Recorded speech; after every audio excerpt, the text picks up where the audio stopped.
بہت بڑا زندگی میں ایک میرے ساتھ معاملہ ہوا، کچھ کاروباری معاملہ تھا، اور یہ آج سے برسوں پرانی بات ہے۔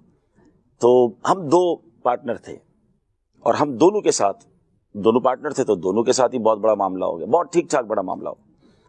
اب ہوا کیا کہ اللہ سلامت رکھے نگران شورا کو، ان کو جب پتا چلا معاملہ ہوا، انہوں نے غیر محسوس انداز میں مجھے دعوت اسلامی کی ذمہ داریاں دینا شروع کر دی۔ اچھا، اس وقت میں دعوت اسلامی کی بہت بڑی بڑی ذمہ داریاں میرے پاس نہیں تھی، اور میں بیزی ہوتا چلا گیا۔ اچھا، کاروباری پرابلم میرے کرنے سے حل نہیں ہو سکتی تھی، جو ہونا تھا وہ تو ہو گیا، لیکن مجھے سوچنے کا وقت کم ملا، اور میں دینی کاموں میں لگنا شروع ہو گیا۔ پیسج آف ٹائم میں سال لگے، کچھ برس لگے، وہ مسئلہ تو حل ہوا، اللہ نے اس کی بدائے کچھ اور دے دیا، لیکن میں نے دیکھا کہ میں بیزی رہا تو میں اپنے غم کو بھول گیا۔ میرا جو پارٹنر تھا نا، وہ اسی کو سوچتا رہا، اس کے پاس کوئی مصروفیت نہ تھی، وہ بیمار ہو گیا۔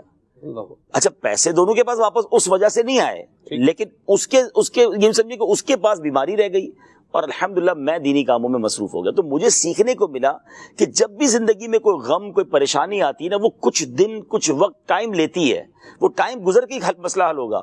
وہ وقت یا تو اس پریشانی کو سوچ کے گزار لیں، یا اپنے آپ کو کہیں مصروف کر کے گزار لیں۔